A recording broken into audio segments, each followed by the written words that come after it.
Hey guys, how you doing today? Got a great article here from an organization called rankandfile.ca. It's Canadian Labor News, um,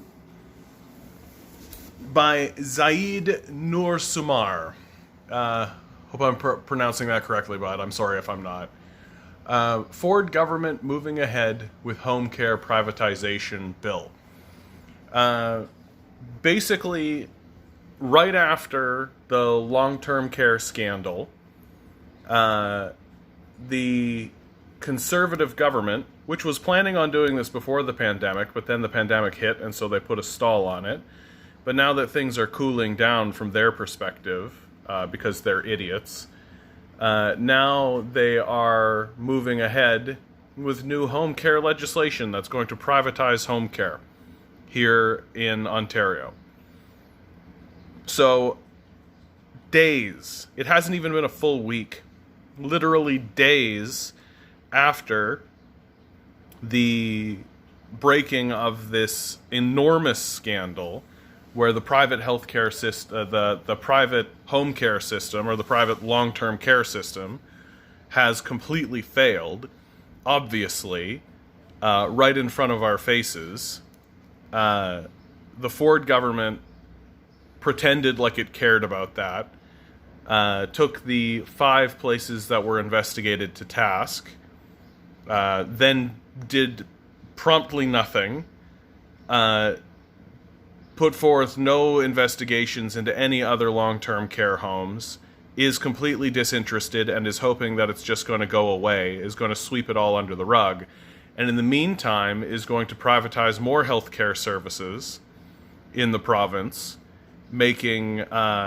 increasing the suffering of people who need care in this province, increasing the suffering of our most vulnerable citizens so that they can make money off of it. These people are in a death cult. Like, I don't know why we're pretending it's anything but. I don't know why we're sitting here acting like, oh, well, these guys, they have an idea, and this idea, it's a death cult.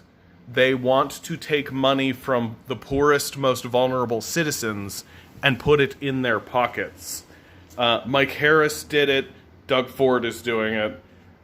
If you're a neoliberal, you're in a death cult, and that's what you're interested in doing. And we just keep falling for it because we're suckers and we're gullible. And that's really the long and short of it. Like, we are willing to accept immense amounts of absolute stupidity and evil because we are gullible.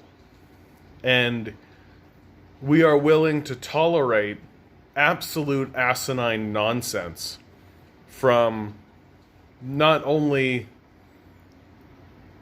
the businesses that exist around us, but our officials who literally are selling us out not so that these people can even have an improved quality of life. This is what's insipid about the whole thing.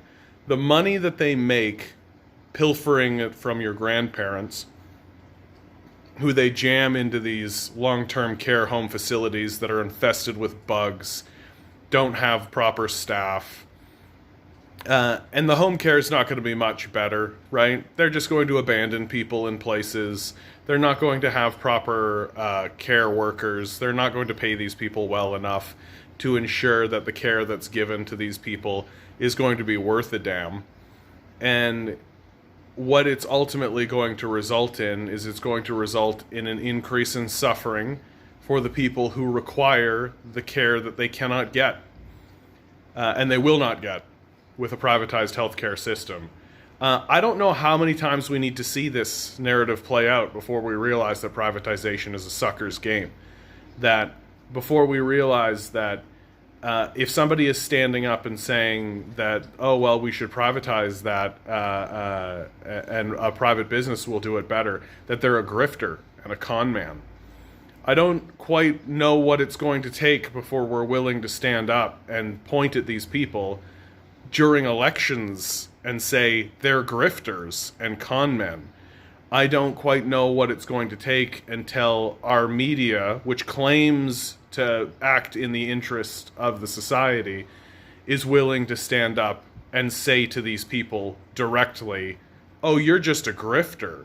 You're just a con man. Oh, how interesting.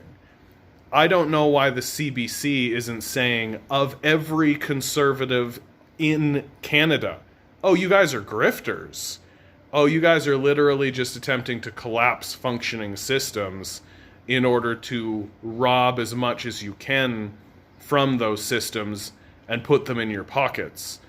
And what turns this from being just like greed to being like enormously evil is that the money that they're going to steal from these people isn't going to improve the quality of their life, right? They're not going to notice a change.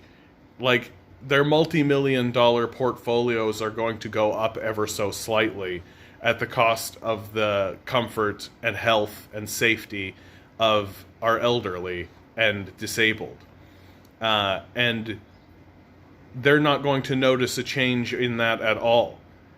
All it is at this point, and all this whole neoliberal game is just a dick matching competition. Oh, well, I have $10 million. Well, I have 11 million. Oh, well, I have 100 million. Well, I have 1 billion. Well, I have 2 billion. Meanwhile, I mean, these people, they can get the best cars, the best houses, they go to the best places, they do the best stuff when they had $1 million, right? Like this insanity that we are allowing occur in our society, that we are permitting to continue going on and to continue growing, is just disgusting. And it's 100% because we are a gullible species. We're a gullible people who have listened to grifters and con men and thieves and liars and just gone along with it because we lack the ability to be skeptical of what they have to say to us, obviously, or else we would be scaring these people to death, or else they would absolutely not have the balls to be able to rob us directly in front of our faces. It's either that we're gullible or we just don't care about the poor and vulnerable, right? Which is possible. We probably just don't care. Like, how much do we care about a guy who's homeless on the street, right? How much do we actually care? Like, for real. We step over them every day on our way to work, right? Do we actually care about these people? We can see them. They're right in front of us. They're desperate. Their lives are collapsed. Like, we clearly don't give a shit. And so I guess it makes sense that we end up with sociopaths and death cultists like Doug Ford, who are just willing to dig their claws into the society and pull the guts out and just feast on them directly in front of us. So, and we're supposed to believe that, oh, well, that's the way to build a civil society. We're insane. We're absolutely insane. I've gotten to a point now where I'm asking capitalists, can you point at one thing? Can you point at one success that this system has brought? Can you point at one thing? And literally the only thing that they point at is, well, we've got this toy. Here's this, it's a neat little toy we've got. And literally the toy is built through slave labor and immense hardship and absolute destruction, so that we can have this little touch. Look, there's a little touch screen. It's so nice. We really truly are a despicable people if that's the best response. The responses I would expect from a sane and rational society capable of empathy and compassion would be, oh, well, we don't really work that much. We have all this leisure time that we have given to our citizens in our society. Nobody worries about food. Nobody worries about shelter. Nobody worries about their health. or has concerns for receiving health care. Everybody can get some kind of support from the system they operate in. Those would be the kinds of responses that I would expect to hear from someone who actually genuinely cares about building a civil society. But the responses I get from capitalists are that, well, we successfully enslave and abandon people and extract as much wealth as we can from the societies that we invade so that we can give you a toy. That's where we're at. That's the highest level of capitalism. That's the highest level of capitalist communication. And it's completely articulated in the form of Doug Ford, who right now, directly after a long-term care scandal that is absolutely scandalous. People should go to jail for what has happened.